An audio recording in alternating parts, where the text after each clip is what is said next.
starting with our governor, Governor Larry Hogan. I want to thank you very much for making Maryland a positive national leader on so many levels, including leading the charge on our COVID-19 response, fighting for a safer Maryland, and addressing challenges brought on by this pandemic, such as mental health. Thank you very much, Governor.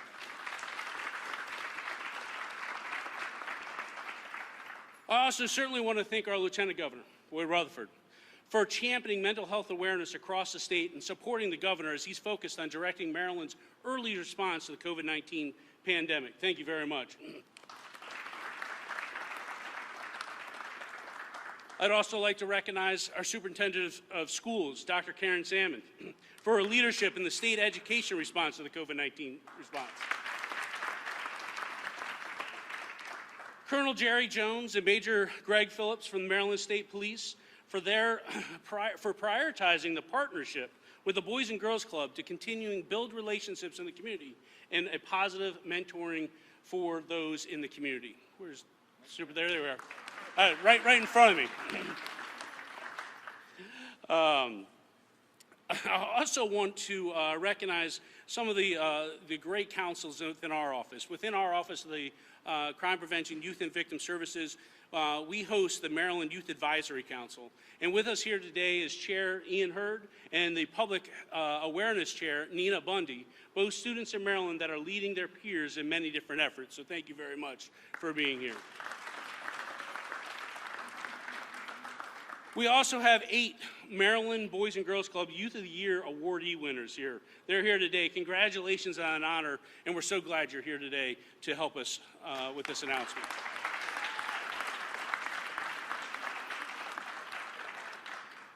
This is right in the part of the announcement where my notes say, make it exciting, as I'm going through this. And I am excited. So I think that we are all excited with this great group of people that we have here today. And we're going to keep going with that. We have Miss Kimberly Hill Miller, the principal of Lockerman Bundy Elementary, who the Lieutenant Governor will be introducing later to discuss her personal connection with adverse childhood experiences. Thank you. Lorraine Orr, Chief Operations Officer of the Boys and Girls Club of America. She flew up from Atlanta this morning, and we're thrilled that the Boys and Girls Club have partnered with us, not only to just expand the clubs in Maryland, but also focus on reducing adverse childhood experiences, and we're very excited about that partnership. We're getting close. And of course, I'd like to thank some of our private partners. Partnering with us in this initiative that you'll hear more about from Governor Hogan in just a moment is Microsoft, LinkedIn Learning, KPMG, Discourse Analytics, and eCare Vault. Their dedication in identifying need, creating solutions, and measuring the impact is going to have a direct impact on reducing adverse childhood experiences and helping us recover from COVID. So thank you very much. And lastly, but certainly not least, here with us today are the incredible leaders from the Maryland Alliance of Boys and Girls Clubs from across the state. Thank you for banding together, developing the alliance to help bring crucial services directly to those in Maryland. It's certainly truly an honor to be here with you today. Thank you so much.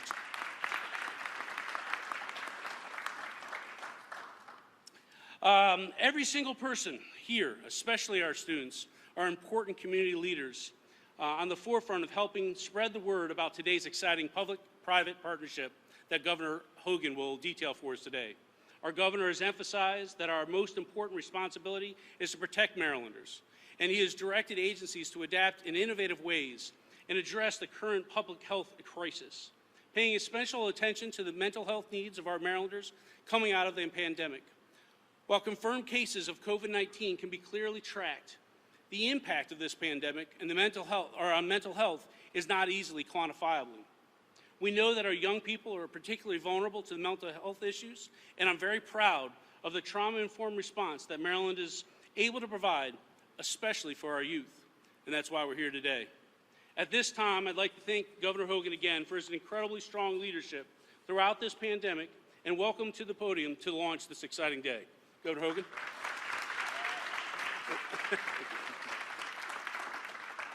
Well, thank you very, very much. He did a good job of raising the excitement level a little bit, right? Thank you, Glenn. Appreciate that. Good afternoon, everybody. Thank you, Glenn. It really is great to be here with all of you today, and I think it is an exciting announcement we're going to make, but it's great to be here at the Webster Kendrick Boys and Girls Club, which is doing such an incredible job helping young people here in Baltimore City to reach their full potential. And we're here today to announce Project Bounce Back, which is a groundbreaking initiative to help our young people recover from the devastating impact of the COVID-19 pandemic. This global pandemic has been an extremely difficult time for nearly everyone, but it has been perhaps most difficult for our children. The uncertainty and isolation of the past year, combined with prolonged school closures, has been devastating for their emotional health, educational progress, and developmental well-being. The CDC has labeled these adverse childhood experiences, or ACEs, and they can severely undermine a child's sense of safety and stability. ACEs are also linked to health problems and mental illness and substance abuse in adulthood, and can hurt education and job opportunities later in life. As the governor, but also as a father and a grandfather, nothing breaks my heart more than to see what our children have suffered through over the past year, especially those kids who are growing up in underserved communities. And I refuse to just sit back and accept this as the status quo. So today, we are launching Project Bounce Back, which is a $25 million, first in the nation, public-private partnership that will provide a critical support network for Maryland youth and families by harnessing the resources of the Maryland State Department of Education, the Governor's Office of Crime Prevention and Youth and Victim Services, and the Boys and Girls Clubs of America, Microsoft, LinkedIn Learning, KPMG, Discourse Analytics, and eCare Vault. The mission of this new initiative is to provide critical services to young people in need and to build post-COVID resilience among Maryland youth, families, and communities.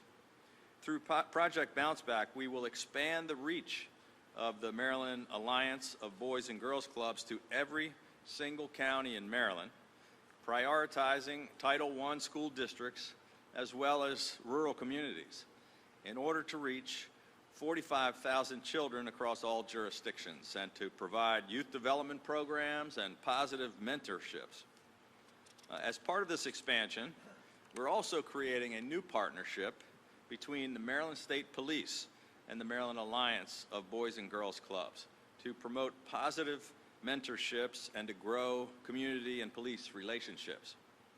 In addition, the Maryland State Department of Education is launching 6 regional mental health crisis teams composed of counselors, psychologists, and experts to collaborate with local school systems in order to provide on-the-ground crisis and technical assistance. Finally, through Project Bounce Back, we are working with private sector partners to provide an innovative new technology platform that will enable nonprofits like the Boys and Girls Clubs to provide better services and job development skills to local youth. Earlier today, I signed an executive order to make Maryland a national leader in working to address adverse childhood experiences.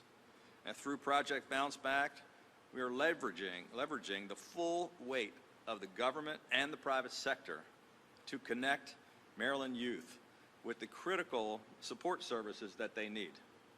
Of course, the single most important thing our local school systems can do to help get our kids back on track is to utilize the more than $1.2 billion in federal funding that we've provided to local school districts to offer targeted tutoring, the opportunity for summer in-school learning opportunities, and full in-person 5 days a week instruction for every single child in Maryland.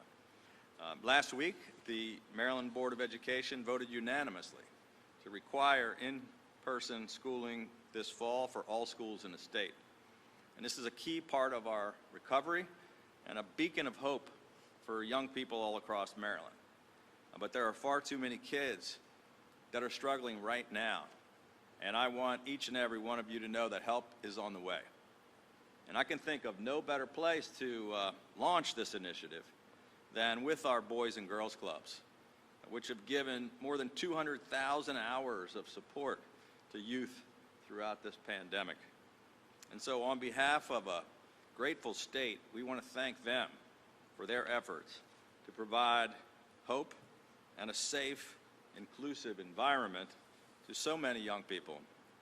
So at this time, I'm going to ask Lorraine Orr, the Chief Operations Officer for the Boys and Girls Clubs of America, to please come forward so that I can present her with a governor's citation, better put my mask back on, in recognition of the partnership on this initiative and all of their incredible efforts on behalf of children all across our state and across America. So.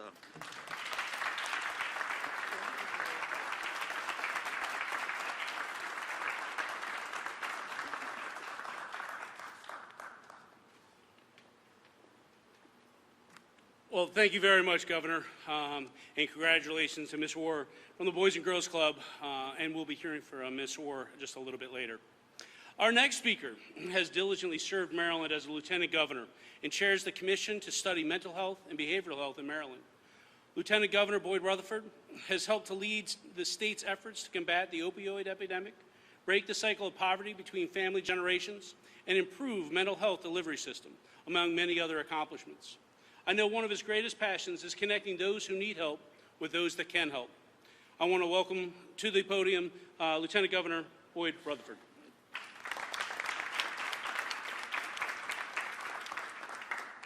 Well, thank you, Glenn, and good afternoon, everyone.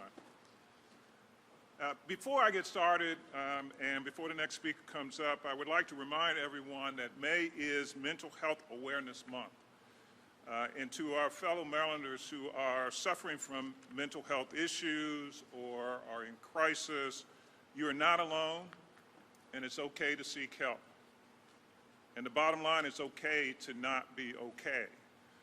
We need to make sure that mental health services are widely available, and if you need mental health resources, 211, dialing 211 Maryland can connect you with the resources and the support for mental and behavioral health needs. I'm here to introduce Principal Kimberly Hill-Miller, who about 6 years ago I attended a program that she puts on called Donuts for Dads, an event at Lockerman Bundy Elementary School, which is located in West Baltimore. During the program and the presentation, she mentioned that since the end of the previous school year and the time that we were having the program, or she was having the program, which was I think early November, 4 of the fathers of the school kids had been murdered in that short period of time, less than 6 months. And 2 of the parents had participated in the Donuts for Dads just a year before. So think about the impact that the kids in that school, are feeling when they live in a community, they go to a school, they have classmates who have lost a parent due to violence of the streets in such a short period of time. Not just the children of the deceased, but their classmates, their community members. They walk through this crime zone, crime scene. They may have seen what happened. And so, I wanted to make sure that the principal came here to talk about that impact. These impacts, these adverse childhood experiences or trauma have occurred long before the COVID-19 hit. COVID-19 exacerbated a lot of the challenges that we already face. And I wanted her to come to talk about those experiences that her students are going through because she is on the front line dealing with the ramifications of these challenges as she educates and mentors innocent children who are experiencing trauma. Her students face many problems every day. And initiatives to implement trauma-informed policies create a pathway with technology, breaking technologies and infrastructure, hopefully that can help them through this process. So Principal Hill, please come up. Thank you.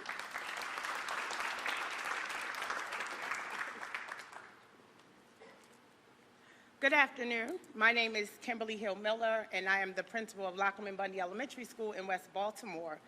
I would like to first thank Governor Hogan and Lieutenant Governor Rutherford for their unwavering support towards reducing adverse childhood experiences.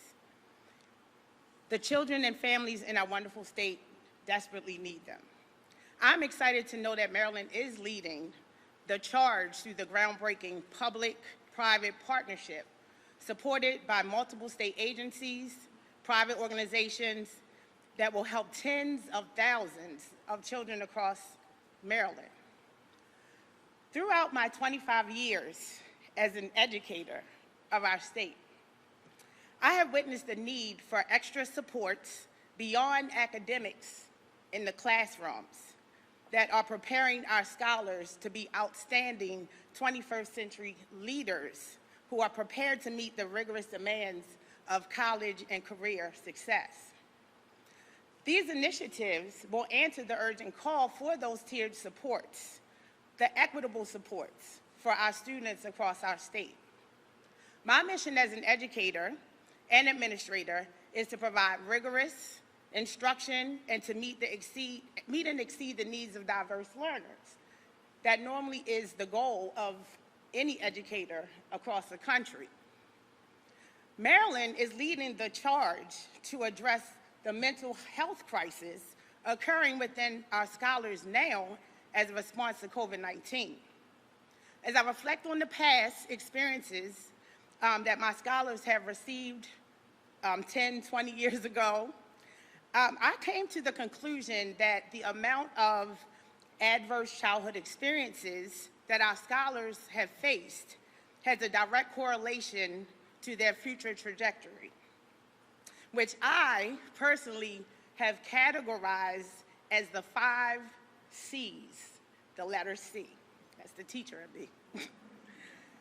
College, career, cell, as in jail cell, cemetery, and the corner. Our mission is to prepare our scholars for those positive outcomes, which leads them to the first 2 C's of having a successful college and career experience.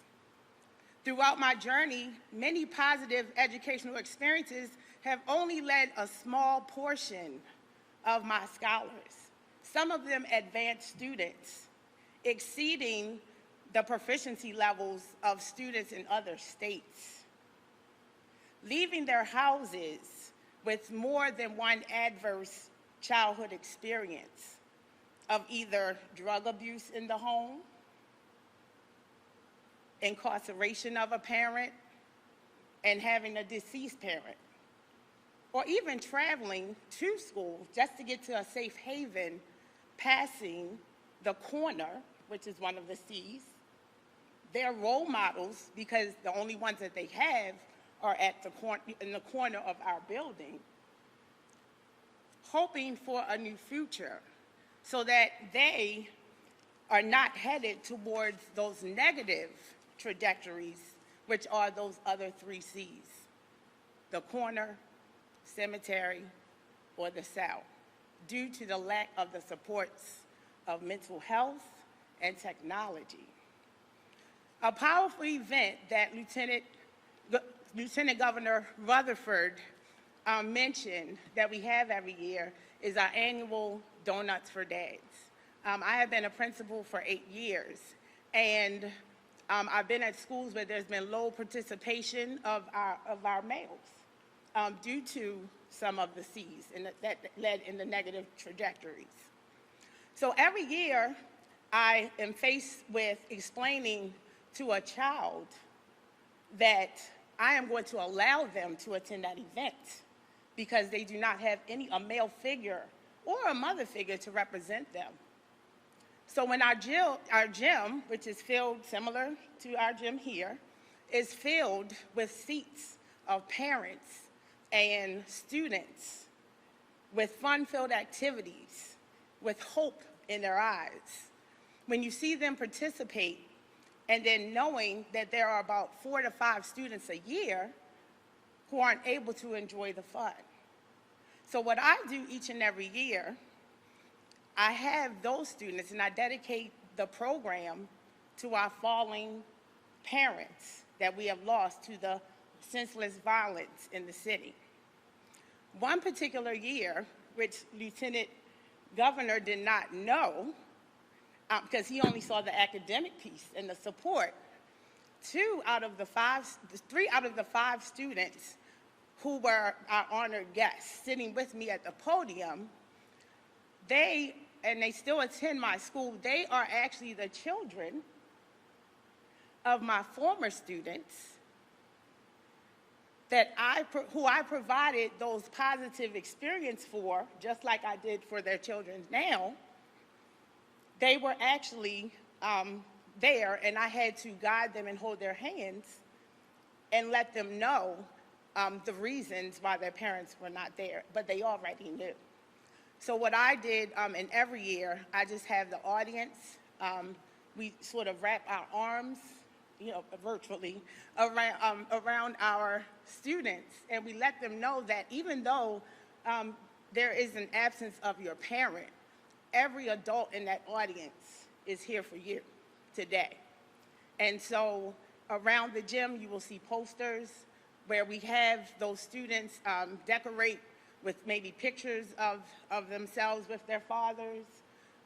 They have a section in the gym, and I just ask the audience before they leave to just leave one positive message of hope for those students. And then that is their takeaway from the program, while other students are able to get souvenirs of photos with their fathers. So with that being said, our students are experiencing a myriad of emotions which have a negative impact of their educational experiences. Seeing them growing up, needing the mental health interventions, we began a partnership with Roberta's House. And through that partnership, funded by Casa Permanente, we were able to get grief counseling at our schools. So we were one of the first elementary schools in the city where I asked for that assistance because there was a need. And so today, our first layer of support is with the mental health in order for us to attack the educational aspect of it that's inside of them. I truly believe that every child is a genius, and with that hope and with these supports, we can further their education so they will not end up in the negative trajectories of my 3 C's. So with my message today, I hope that you remember those 5 C's and realize that those adverse childhood experiences can definitely make a major impact on the path that our students will travel for the future. As an educator and principal, I'm proud of my state, Governor Hogan, and our leadership to diligently address the ACEs, and with the collaboration of the agencies and partnerships, I am hopeful that our next generation of bright leadership will have a great future, just like most of us may have had in this audience. Thank you so much. Thank you.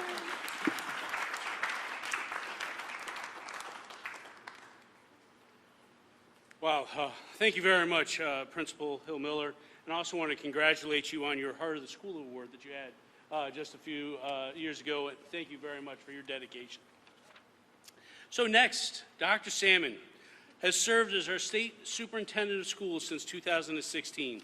With more than 45 years of experience as an educator, Dr. Salmon's constant focus on being to ensure equity and excellence in the education experience for all children in Maryland. Over the last year, she has led the state's education response during the COVID-19 pandemic, spearheading Maryland Together, Maryland's recovery plan for education, which is one of the first plans of its kind in the country. Welcome, Dr. Salmon.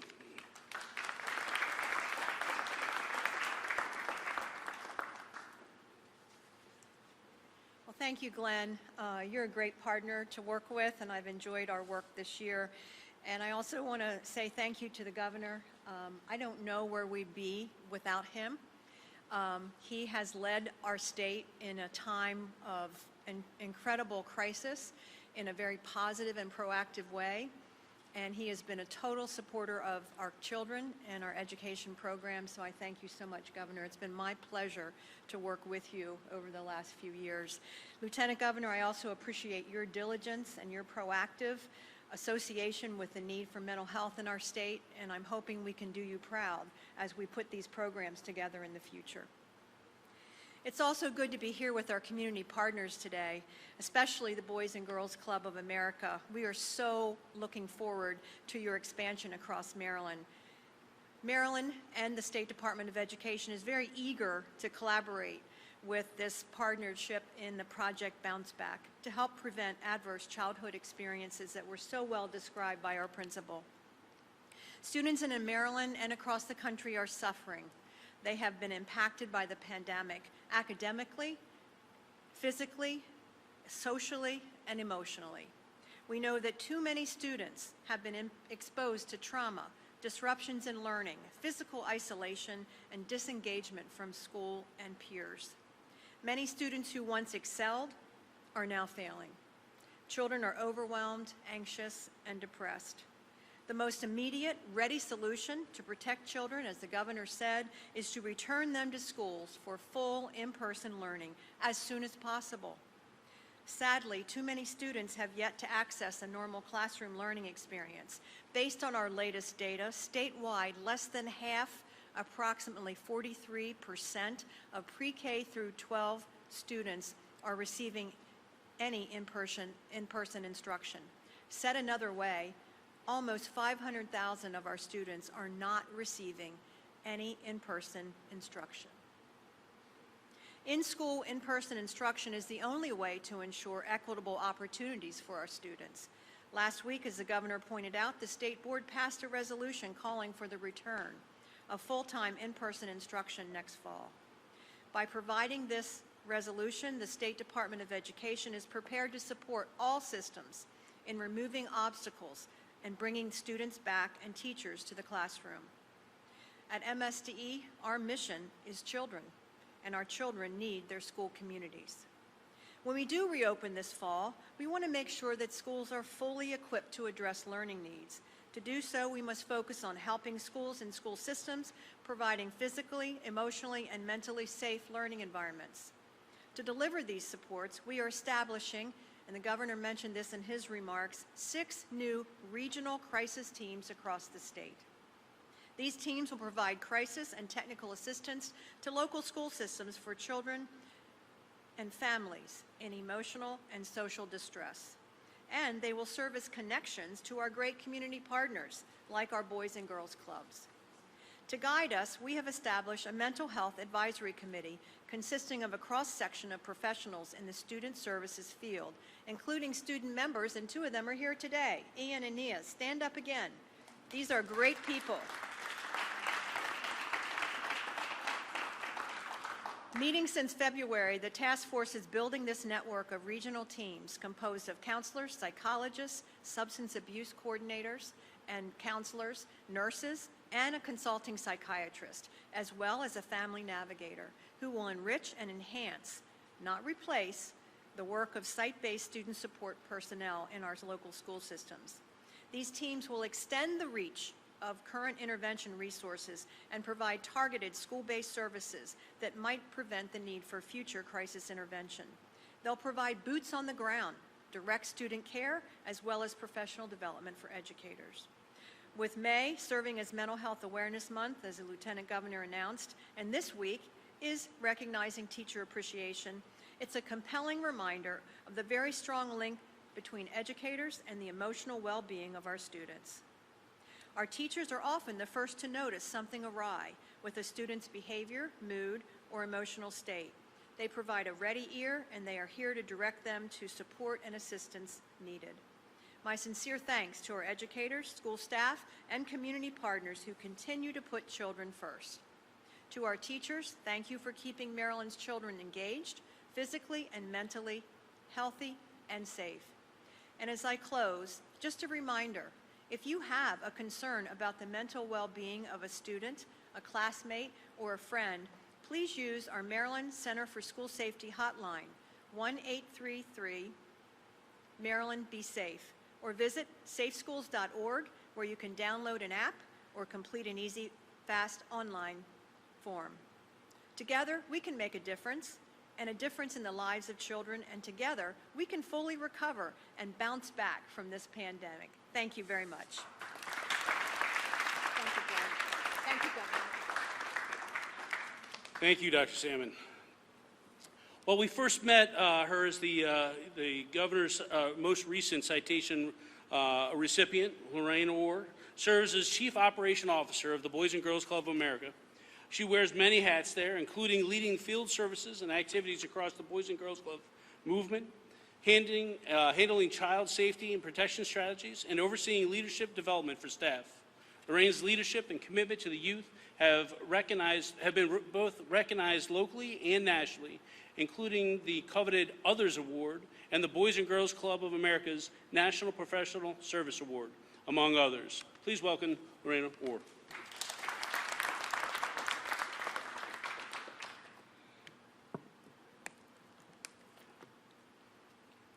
Good afternoon. Well, I will tell you, sitting here, I've just been in awe of the comments and what the leadership here of the state of Maryland is doing for Boys and Girls Clubs. For over 160 years, I like to call Boys and Girls Clubs a part of the institution, a part of the legacy of this nation.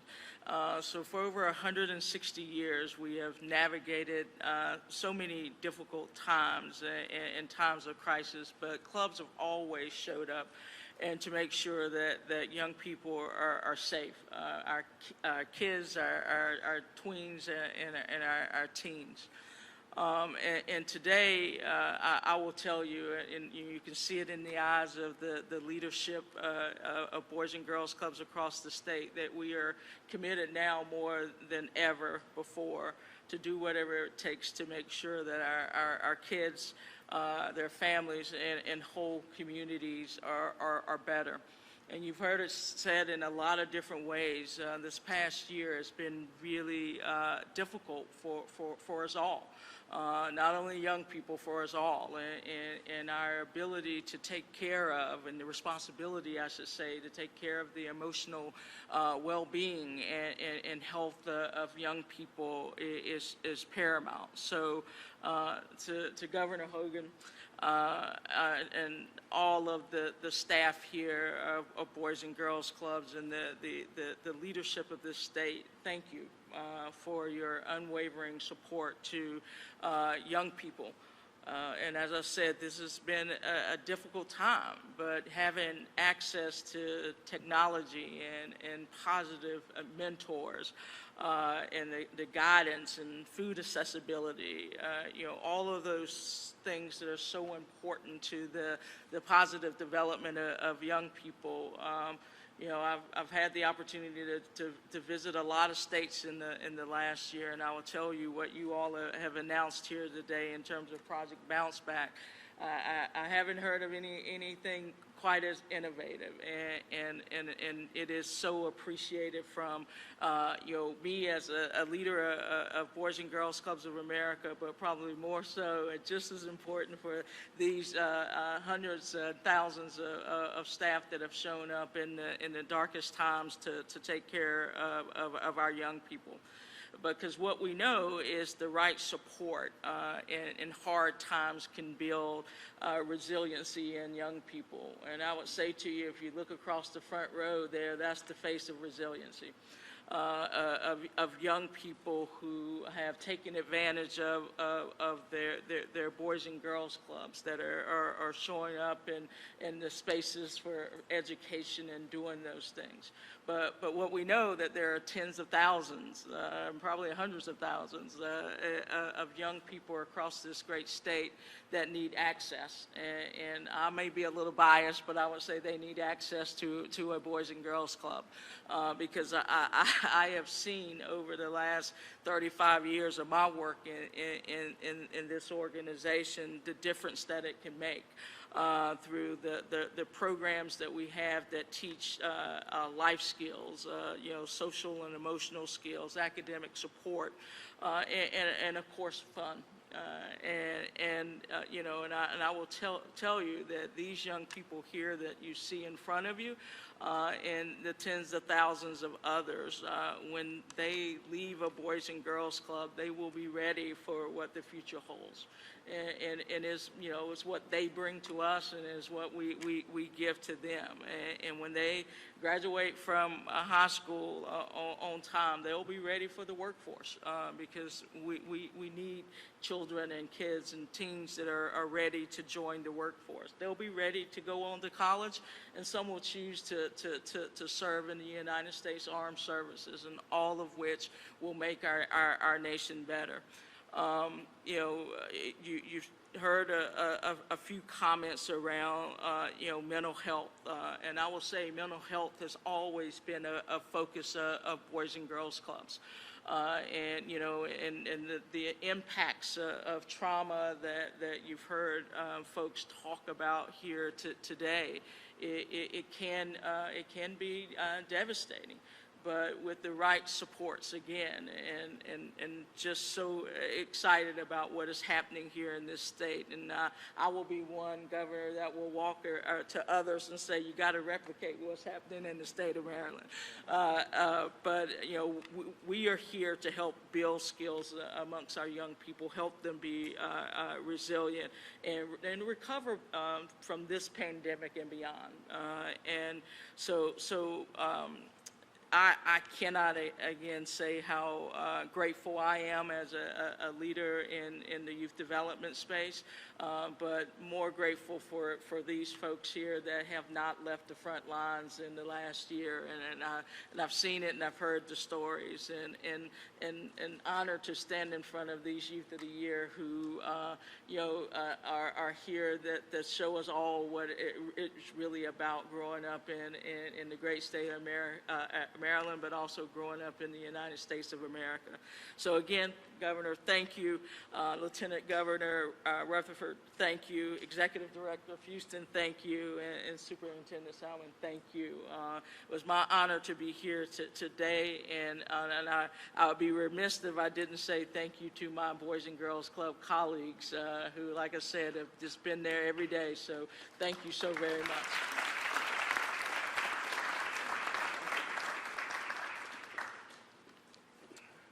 Wow, this is an incredible event. I think the excitement has been here through the roof. You see the level of commitment that you have at all levels throughout the state, and I hope you're as excited as I. In closing, under Governor Hogan's leadership, Project Bounce Back has come to fruition, and it will reduce adverse childhood experiences while supporting the needs of youth coming out of this pandemic. I want to thank everybody here, especially the Webster Kendrick Boys and Girls Club for hosting us today, and all the staff that went together to pull this together, my team and everybody else. I just want to say thank you for supporting us for this event and many others. I also wanted to invite you to join the governor, the Lieutenant Governor, Dr. Salmon, and I, as long as with Colonel Jones. We're going to do some STEM activities in the room next door. I will warn you, though, that my friends from Baltimore City Police and I have done these before, so we're experts. So I wanted to reach out and say thank you for Baltimore City Police for being here as well. We're going to do some work with 3D printers, and we're also going to do some work with conductive Play-Doh to learn about electrical currents. I think I'm going to stay around the airplane with the 3D printing and let some of you guys do the electricity. But I just want to, again, I want to say thank you. This is such an amazing event. To the leadership, Governor Hogan, Lieutenant Governor Rutherford, Dr. Salmon, Colonel Jones, everybody from the state, everybody from the Boys and Girls Club, everybody that has come together today to help bring this together, thank you. This is going to be a great event for the state of Maryland, and I can't wait to do more with the children. So thank you very much.